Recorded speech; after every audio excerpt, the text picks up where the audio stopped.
মক্কা ও মদিনার পর মুসলিমদের জন্য সবচেয়ে পবিত্রতম স্থানটি হচ্ছে ফিলিস্তিনের জেরুজালেম। এখানেই রয়েছে ইসলামের প্রথম কিবলা আল আকসা মসজিদ। এই পবিত্র ভূমিতে আল্লাহ যুগে যুগে বহু নবী রাসূল পাঠিয়েছেন। হাজারো নবী রাসূলের পা পড়া ফিলিস্তিনের পবিত্র ভূমিতে এখন রক্ত ঝরাচ্ছে দখলদার ইসরায়েল। চলুন জেনে নেই কোন কোন নবী এসেছিলেন এই পবিত্র ভূমিতে। ইব্রাহিম আলাইহিসসালামের জন্ম বর্তমান ইরাকের বাবেল শহরে। তিনি বড় হয়েছিলেন এমন এক পরিবেশে যেখানে সবাই মূর্তি পূজা করত, এমনকি তার বাবাও ছিলেন মূর্তি তৈরির কারিগর।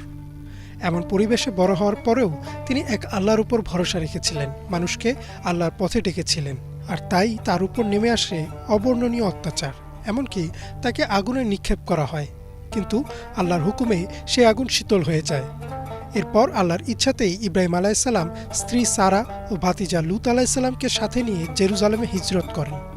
জীবনের বাকিটা সময় তিনি সেখানেই ছিলেন এবং ফিলিস্তিনেই তিনি মৃত্যুবরণ করেন, আর জেরুজালেমে তাকে সমাহিত করা হয়। ইব্রাহিম আলাইহিসসালামের পুত্র ইসমাইল আলাইহিসসালামের জন্মও জেরুজালেমে। বিবি হাজেরার গর্ভে যখন ইসমাইল আলাইহিসসালামের জন্ম হলো, তখন আল্লাহর নির্দেশেই ইব্রাহিম আলাইহিসসালাম তার স্ত্রী ও শিশুপুত্র ইসমাইলকে মক্কায় রেখে আসেন, যেখানে কোনো জনমানুষ ছিল না, কোনো খাবার বা পানীয় ছিল না। ওই অবস্থাতেই আল্লাহ ইসমাইল আলাইহিসসালামকে রক্ষা করেন ও তার মাধ্যমেই মক্কায় বসতি স্থাপন করেন।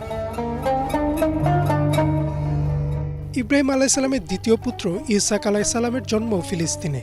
তার জন্ম এমন এক সময় হয় যখন ইব্রাহিম আলাইহিসসালাম ও তার স্ত্রী সারা দুজনেই বৃদ্ধ ছিলেন। ইব্রাহিম আলাইহিসসালাম বলেন, সমস্ত প্রশংসা আল্লাহর, যিনি আমাকে বার্ধক্যে ইসমাইল ও ইসহাক দান করেছেন। নিশ্চয়ই আমার প্রতিপালক অত্যন্ত দোয়া শ্রবণকারী। ইসহাক আলাইহিসসালাম তার বাবা ইব্রাহিম আলাইহিসসালামের সাথেই ফিলিস্তিনে ছিলেন এবং সেখানে মৃত্যুবরণ করেন। তাকেও ফিলিস্তিনেই সমাহিত করা হয়। ইয়াকুব আলাইহিসসালাম হচ্ছেন ইসহাক আলাইহিসসালামের ছেলে। তার আরেক নাম ইসরাইল। তার জন্ম ফিলিস্তিনের পবিত্র ভূমিতে।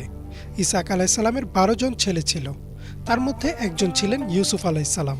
ইউসুফ আলাইহিসসালাম ঘটনাচক্রে মিশরে চলে যান এবং শেষ বয়সে ইয়াকুব আলাইহিসসালামও মিশরে চলে যান।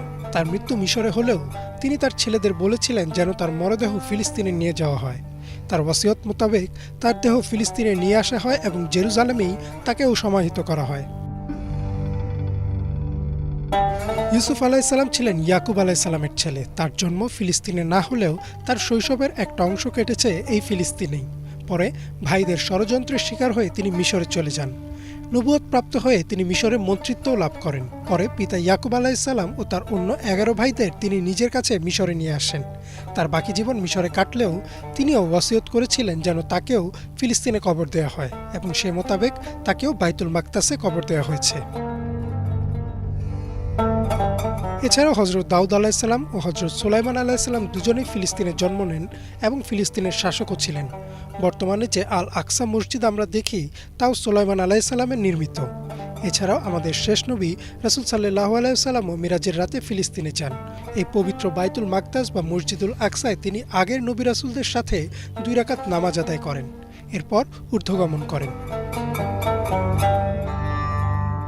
অর্থাৎ দেখাই যাচ্ছে ইসলামের ইতিহাসে বহু নবী রাসূল ফিলিস্তিনের পবিত্র ভূমিতে দাঁড়িয়েছেন এবং বহু নবী রাসূল এই মাটিতেই শুয়ে আছেন। অথচ এমন পবিত্র ভূমি প্রতিনিয়তই রক্তাক্ত করছে দখলদার বাহিনী। ফিলিস্তিনে থাকা অসহায় মানুষদের আল্লাহ রক্ষা করুন। ইমরান মাহমুদ, বাংলা ভিশন।